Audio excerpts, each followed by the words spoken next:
I'm a little afraid, okay? I'm afraid to titrate up to 5 milligram, although I'm going to, but I am fearful that titrating to 5 milligram of Tirzepatide from my split dose of 3.75 in maintenance may cause weight loss. That's what I'm fearful of.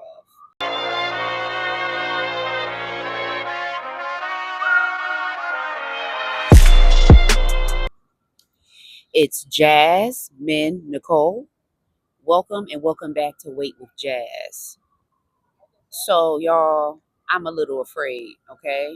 I'm afraid to titrate up to 5 milligram, although I'm going to, but I am fearful that titrating to 5 milligram of Tirzepatide from my split dose of 3.75 in maintenance may cause weight loss. That's what I'm fearful of. I'm fearful that titration up, my body is going to recognize it as a reset, and that I'm going to go into like a brand new influx of side effects, and some of the side effects being strong in the suppression area would limit me from being able to consume enough of my regular calories to sustain the weight that I'm at. That's my concern. I don't want to lose any more weight. And typically, when you're titrating up, it can have that effect through a strong level of suppression.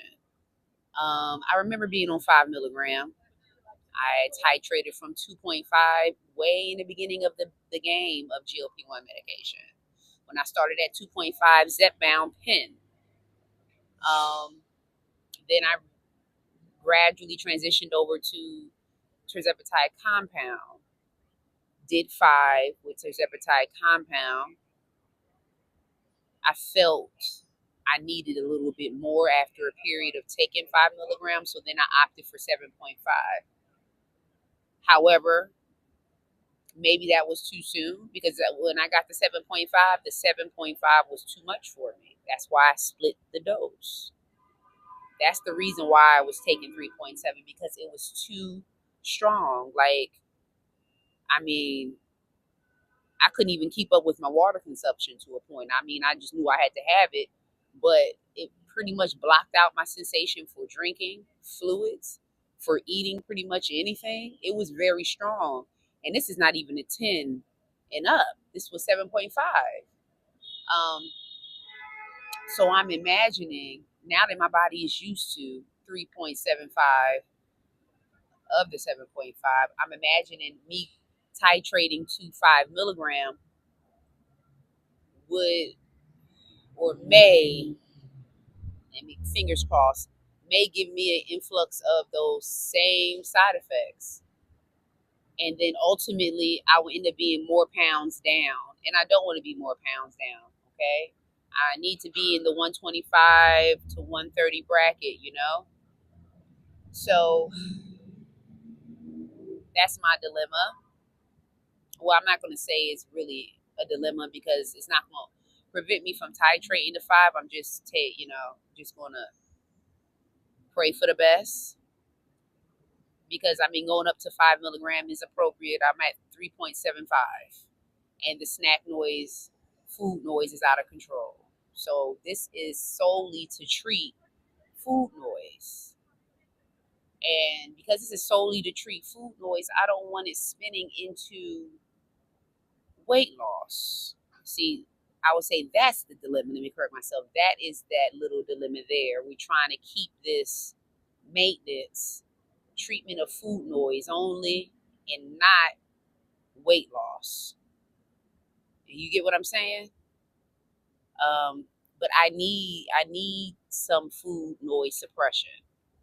So my strategy for dealing with excessive suppression, if that comes with this 5 milligram, if I'm not able to still consume the right amount of calories that I've been consuming on 3.75, then I'm going to have to,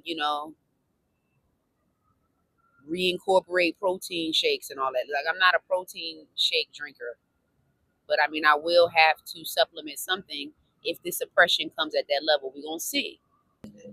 To clarify, supplementing with protein shakes really would be in addition to the food that I'm eating in my 1 meal a day to make sure I get the amount of calories I need to take in to maintain my weight. That's the goal. The goal is still maintenance calories. But for the most part, I still intend to do my 1 meal a day that's packed with all the calories and macros that I need to eat and consume it. I don't want to be prevented from consuming all of the food that I need to consume in one sitting, like I've been doing all of this time.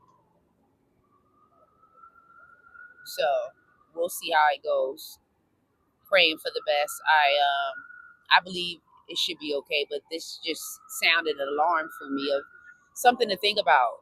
Because typically somebody titrating up, people would think you're titrating up, you're going to have an increased appetite suppression.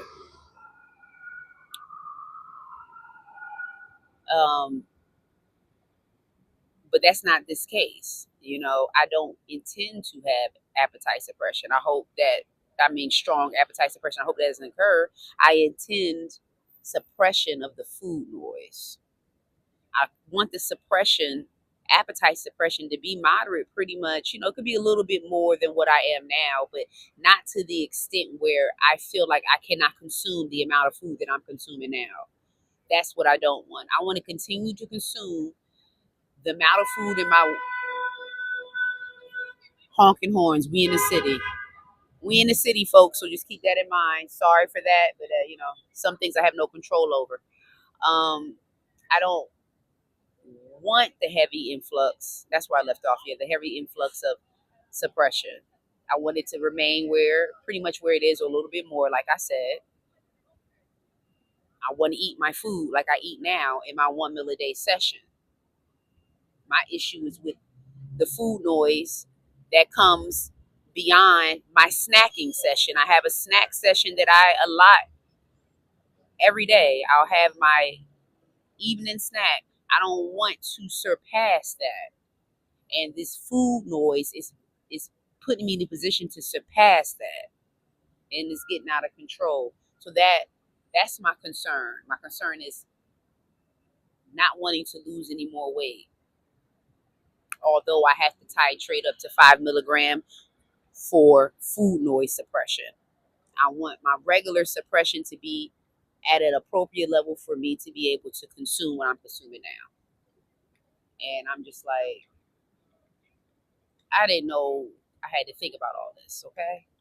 I really didn't. I didn't know I would have to factor all of this, but it is what it is, I guess. I'm trying to get a hand on this properly before it gets a hand on me, okay? Before it gets a full hand over me. It's real. It's real, y'all. Know that it's real. I will get at you in the next video. Be real.